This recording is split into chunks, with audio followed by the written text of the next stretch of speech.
안녕하세요. 길에게 길을 묻다 웅일 감독입니다. 오늘은 생명의 성령의 법이라는 제목으로 얘기를 좀 해보겠습니다. 성경에 보면 로마서 8장에 1절부터 6절까지 이런 구절이 있어요. 그러므로 이제 그리스도 예수 안에 있는 자에게는 결코 정죄함이 없나니 이는 그리스도 예수 안에 있는 생명의 성령의 법이 죄와 사망의 법에서 너를 해방하였음이라. 그리고 쭉 이어져서 육신을 따르는 자는 육신의 일을, 영을 따르는 자는 영의 일을 생각하나니 육신의 생각은 사망이요 영의 생각은 생명과 평안이니라. 이런 구절이 있어요. 이 말이 그냥 성경에서 나오는 예수 그리스도 안에 있는 자라는 게 예수를 믿어야만 뭔가 이런 일들이 일어나는 것처럼 우리가 느끼는데, 그게 아니라 예수를 믿는다는 게 아니라 예수의 얘기 속에 이런 말들이 있다는 거죠. 예수가 했던 얘기 중에 이런 말들에 집중하면 우리가 생명과 평안을 얻을 수 있는 그런 비결을 우리가 여기서 찾을 수 있다는 거죠. 예수를 믿고 안 믿고를 떠나서, 교회를 다니고 안 다니고를 떠나서 생명과 평안을 얻을 수 있는 방법, 이게 이제 생명의 성령의 법이다 이런데, 성령의 법이라는 게 다시 말하면 에너지 법칙이죠. 에너지 법칙이에요. 그 에너지 법칙이라는 게 우리가 요즘 아주 익숙하게 얘기하고 있는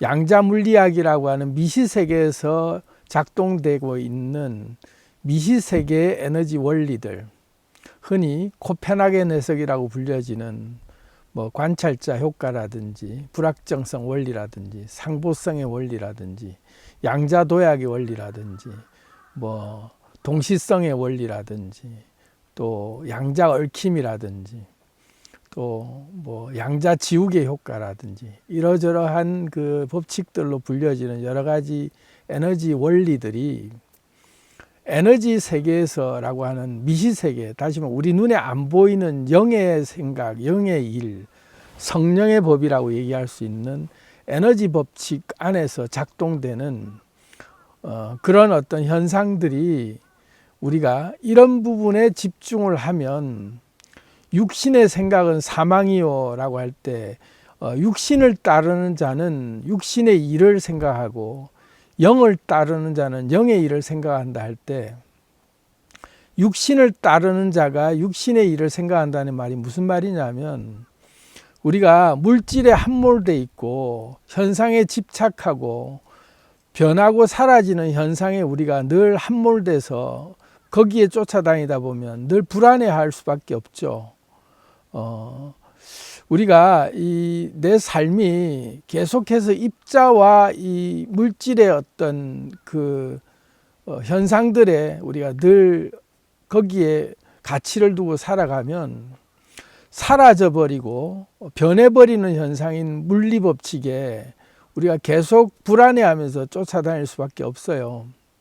그게 이제 결국 알고 보면 육신을 따르는 자는 육신의 일을 생각한다는 게, 돈 얼마 벌어야 된다, 건강해야 된다, 노후 자금 얼마가 있어야 된다, 뭐 자녀들, 또 뭐 친구, 인간관계, 직장 내에서의 여러 가지 뭐 승진이라든지, 뭐 또 내가 사업을 할 때 어떤 프로젝트가 성공해야 된다든지, 이러저러한 모든 우리가 현상적인 일들, 육신의 일들이죠. 이런 것들이, 그런 육신의 일에 우리가 함몰되는 것들은 알고 보면 우리가 육신을 따르는 자가 돼 있다. 이 물질계라고 하는 물리법칙, 이 현상 속에서 이 세계에서 돌아가는 이것에 우리가 이게 단 줄 알고 여기에 우리가 푹 빠져 있으면, 마치 비유를 하자면 우리가 게임을 하는데 게임 속 세상에 캐릭터가 있잖아요. 그 캐릭터를 가지고 내가 마우스를 가지고 컨트롤하고 막 하는데, 그 캐릭터가 나인 것처럼 몰입을 해서 동일시하고 막 열심히 열중하고 게임을 할 때 보면 캐릭터가 나라고 이제 거기에 우리가 일체감을 느끼고 전율감을 느끼죠. 그 안에서 짜릿하게 재미를 느끼는데, 그래봤자 게임 한 판이잖아요. 캐릭터가 내가 아니죠. 그걸 알면 게임을 해도 그냥 재미로 즐길 수 있는데, 이 캐릭터가 나다라고 우리가 여기서 완전히 동일시하고 내가 거기 푹 빠져버리게 되면, 이거 죽으면 내가 세상 살 맛을 못 느끼고 나는 이 캐릭터가 삭제됐다. 그럼 나는 더 이상 이제 존재 이유가 없어진다. 그러면서 내 생명을 만약에 거기서 포기하고 끊겠다 이러면, 그게 얼마나 어리석은 짓인지 우리가, 그냥 이런 비유를 들면 말이 안 되는 얘기다. 그렇게 게임 캐릭터 하나 없어졌다고 내가 내 삶을 내가 포기할 정도로 그렇게 어리석냐? 아니다라고 생각하지만, 사실은 우리가 그런 경우들이 너무 많아요. 사랑하는 사람과 헤어지면 내가 사라진 것 같고 내 존재 이유가 사라진 것 같아서 삶을 다 무너뜨리고 삶이 다 파괴되는 경우, 어떤 직장을 내가 그 직장에서 내가 해고되거나 또 어떤 내가 하고 있는 일 자체가 그 사업이 없어졌을 때 그게 내 인생의 전부였다 생각하면 내 삶의 모든 게 다 무너진 거라고 느낄 때 내 삶은 그때부터 피폐해지잖아요. 그런 게 알고 보면 게임 속의 한 캐릭터에 지나지 않는 물질 세계에 물리적인 뭔가의 하나의 현상들, 그런 어떤 입자들이 하나씩 만들어질 때마다 나는 캐릭터를 만들어서 그 안에서 즐기고 게임을 하고 있는 하나하나의 캐릭터들일 뿐인데, 그게 사라진다고 내가 사라진 거라는 생각으로 동일시했기 때문에 우리는 그걸 잃으면 전부를 잃는 듯한 그런 그 허탈감과 공허감을 느끼죠. 근데 그게 아니다라는 걸 알아야 돼요. 육신을 따르는 자라는 게 물리적인 이 물질 세상의 현상으로 드러나 있는 모든 것들이 전부다라고만 생각할 때는 우리는 그렇게 될 수밖에 없죠. 그러면 이제 이 사망의 법에 이제 우리는 갇혀버리는 거예요. 왜냐하면 물질은 이제 고정돼 있거나 또 물질은 영원히 그 자리에 계속 있지 않고 찰나에만 그 순간에 드러났다가 이내 또 허물어지고 사라지는 게 물리 법칙의 입자의 속성이잖아요. 지금 이 순간 찰나의 한 시점에 밖에는 존재하지 않는 게 물질이기 때문에 그 입자라는 속성이 연속되지 않는단 말이에요. 그런데 이것이 영원히 있을 것 같다라고 우리가 거기에 탁 마음을 두게 되면, 이게 사라지면 영원히 있을 게 마치 사라진 것 같은 우리가 불안감을 느끼면서 계속 그게 사라지지 않게 하려고 막 붙잡고 거기에 우리가 계속 집착하면서 이것을 우리가 붙잡으려고 하죠. 근데 이것은 물질 세계에서 일어나는 모든 일들은 다 현상에 지나지 않고, 이 현상이라고 하는 것은 늘 바뀌는 상태다. 변하고 바뀌고 없어지고 사라지는 것들인데, 이런 것들 우리가 계속 영원히 있는 것처럼 착각하기 때문에 육신의 법에 갇혀버리는 거예요. 입자세계의 물리법칙이라고 하는 현상의 법에 이게 다인 것처럼 할 때 찰나찰나 늘 없어지는 건데도 불구하고, 이 또한 지나가는 걸 분명히 아는데도 불구하고 우리는 그것을 쉽게 우리는 놔줄 수가 없죠. 계속 집착하고 있어요. 머무르려고 그러죠.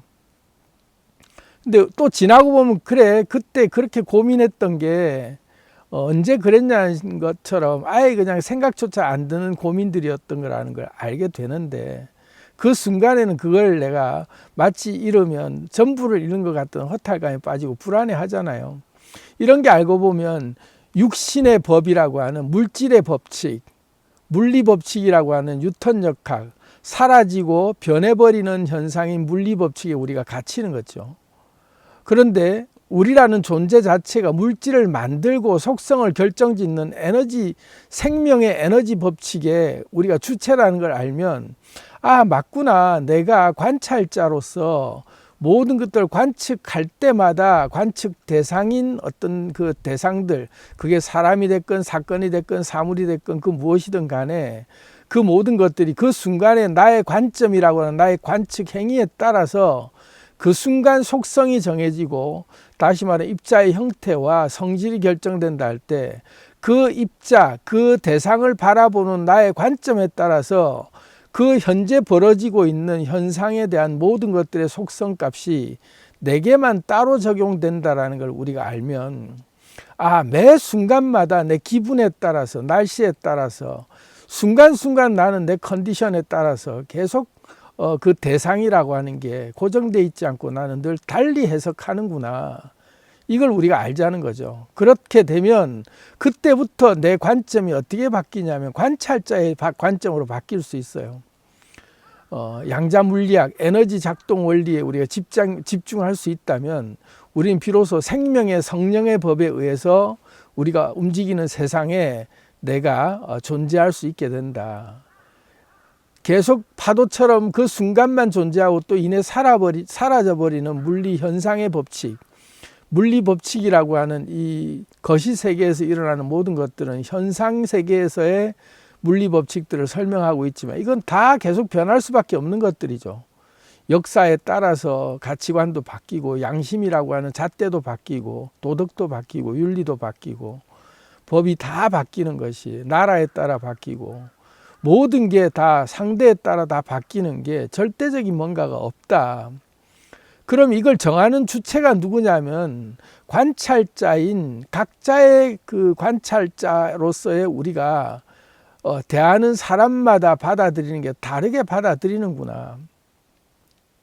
이게 일단 첫 번째로 내 주체적인 입장에서 내 개인의 관찰자의 관점이 뚜렷이 하나가 딱 성립되고 그게 구축이 되면 그때부터 만물을 바라보는 나의 시각이 관찰자 시점으로 모든 것들을 볼 수 있는 시점이 열려요. 그때 본질을 꿰뚫어 보는 눈이 그때 생겨요. 본질을 꿰뚫어 본다는 게 현상이 아니라 그 현상을 있게 만든 파동의 정체, 다시 말하면 정보와 거기에 파동이라고 하는 그 물질을 만드는 입자의 물질과 정보, 패턴의 움직임 이런 것들을 이제 파악할 줄 아는 지혜가 열리는데 이런 걸 다른 말로 하면 때를 안다 이렇게 얘기를 하잖아요. 우리가 입자의 형태와 성질을 결정짓는 주체임을 인식했을 때 입자의 형태와 성질에 함몰되지 않게 되죠. 더 이상 언제든지 얼마든지 바꿀 수 있고 바뀔 수 있다는 걸 알게 돼요. 관찰자의 관측 행위, 이 관점이라는 것이 모든 것이 관점에 따라 바뀐다는 걸 알게 되고 이 말이 다른 말로 하면 일체유심조죠. 그래서 모든 만물은 속성이 관측할 때마다 상호작용해서 바뀐다는 걸 우리가 그때 알게 되는 거죠. 이때 비로소 생명의 성령의 법이 따로 있구나. 물리법칙이라고 하는 우리가 살아가는 현상세계 속에서의 물리법칙은 지극히 국부적이고 지엽적인 어떤 차원에서만 적용되는 그런 법칙들로 우리가 그 찰나 순간에 맞게는 적용이 안 되는 법칙인데 이런 것들이 우리가 계속 끄달리는 것보다는 이 자체를 만들어내는 법칙이 있구나. 에너지 법칙이죠. 그랬을 때 내가 가치를 두지 않는 것들은 다른 사람에게는 귀해도 나에게는 아무 의미 없는 몸짓에 지나지 않는 그런 그림에 지나지 않는 것처럼 느껴지는 것들을 그때 알게 되잖아요. 내가 가치를 두게 되면 남들은 아무리 가치 없다고 해도 그거는 나에게는 정말 소중한 게 되는 거고 내가 가치를 안 두는 것들은 남들이 아무리 가치 있다고 해도 나한테는 가치가 없는 것들이죠. 그걸 우리는 살면서 많이 경험하잖아요. 다른 사람들 하는 걸 보면 저 사람 참 이해가 안 된다. 뭐가 저게 좋다고 저렇게 저기다 목을 매냐. 이런 거 우리가 자주 경험하잖아요. 나한테는 하나도 가치가 없는데 저 사람에게 저렇게 그렇게 귀한가 보다 하고 느껴지는 것들이 알고 봤더니 관찰자의 관측 행위에서 그 관찰자의 관점이 그것에 대한 속성을 나는 이것을 이렇게 본다라고 하는 관찰자와 관측 대상 사이의 속성이 그렇게 결정되어 있는 순간 남들에게는 아무런 의미가 없는 것도 그 사람에게는 굉장히 귀한 가치가 되고 일평생을 거기에 바치게 되죠. 그래서 우리가 이제 여기서 이제 좀 알아차릴 게 핵심 결론은 뭐냐면 어떻게 살아야 되느냐 했을 때 생명의 성령의 법에 우리가 맞춰서 살게 되면 생명과 평안을 얻을 수 있는 비결이 여기서 있는 게 흔들리지 않는다 이거죠. 남들이 정한 기준의 가치에 내가 거기에 막 따라가면 나는 그것들이 계속 변하게 돼 있고 사라지게 돼 있고 이런 것들을 우리가 그 속성이 마치 영원한 것처럼 막 그걸 곁에 두려고 그러고 그랬는데 알고 봤더니 이거는 계속 사라지는 것도 밖에 안 되고 영원한 건 알고 봤더니 본질이었다. 본질이라고 하는 게 결국 나의 본질적 에너지 파동에 집중하게 되면 나라고 하는 본질적 나의 정체가 내가 무엇을 어떻게 볼 것인지 결정 짓는 거에 따라서 만물의 속성이 그때마다 바뀌고 결정 지어진다는 걸 그때 알게 되고, 그러면 나는 무엇을 가치 있게 볼 것인가, 나는 무엇에 가치를 둘 것인가에 대한 기준이 그때 정해지게 되겠죠. 자, 그런데 이 가치를 둔다 할 때 이것이 절대 가치다라는 게 있느냐? 그건 없다. 남들이 아무리 하찮게 여겨도 나한테 가치가 있는, 그건 가치가 있는 거죠. 이번 생 나는 이렇게 살래 하면 그 생이 자기에게는 가장 고귀한 삶이 되는 거예요. 그런 걸 우리가 알 때 생명의 성령의 법이라고 하는 에너지 파동의 법칙이, 관찰자인 나의 뚜렷한 나의 관점이, 내 인생의 룰은 내가 정하고 나와 만나는 모든 대상의 속성은 나한테 따라 정해지게 돼 있다. 그런 일체 유심조의 권능을 나에게서부터 시작되는 것이, 모든 게 기준이 다시 정해지는 것들을 그때 우리가 느낄 수 있어요. 그래서 생명의 성령의 법이라고 하는 게, 우리가 육신을 따르는 자는 육신의 일을, 영을 따르는 자는 영의 일을 생각하나니 육신의 생각은 사망이요 영의 생각은 생명과 평안이니라 라는 이 구절에 나와 있는 이 의미가, 육신을 따르는 자인가, 내가 내 가치의 무게 중심이 어디에 치중되어 있는가 이거죠. 육신이나 현실이나 현상에 나는 치중되어 있는가, 아니면은 나의 기운이나 의식이나 본질적인 부분, 파동, 근원인가에 대한 부분에 내가 집중되어 있는가. 다시 결론으로 돌아오자면, 저 같은 경우에는 육신, 현실, 현상에 치중되고 거기에 함몰된 삶에, 거기에 가치를 둔 것들을 이루려고 하지 않고, 기운, 나의 배경 분위기, 나의 인격이라고 할 수 있는 근본적인 나의 에너지 파동에, 내가 거기에 내 생명의 성령의 법의 관찰자의 격을, 나는 이런 존재지 하는 그 파동을, 주파수를 맞췄을 때, 그 주파수라고 하는 그 격, 그 자아라고 하는 그 정체성으로 만물을 바라보는 관점이라고 하는 관측 도구가 만들어지게 돼요. 이게 생명의 성령의 법이라고 하는 캐논 같은 항상성을 가진 잣대로서 내가 만물을 바라볼 수 있는 나만의 기준점이, 흔들리지 않는 나의 기준점이 그때 생기는 거예요. 그래서 말이 좀 어렵게 들릴 수는 있는데, 계속 이 부분을 몇 번이고 좀 묵상을 하시면서 계속 화두를 붙잡고 계속 탐구해 들어가다 보면, 맞구나. 내가 불멸자이고 나는 어디에 근본적인 관점이라고 하는 관찰자로서의 관측 도구인 관점을, 인지의 12범주라고 하는 나의 범주의 어떤 관점을 어떻게 세팅해야 될 것인가, 관측 도구를 무엇을 써서 나는 볼 것인가 이거죠. 어디에 치중되어 있는가, 내가 내 무게중심이 영의 일에 나는 치중되어 있는가, 육신의 일에 치중되어 있는가.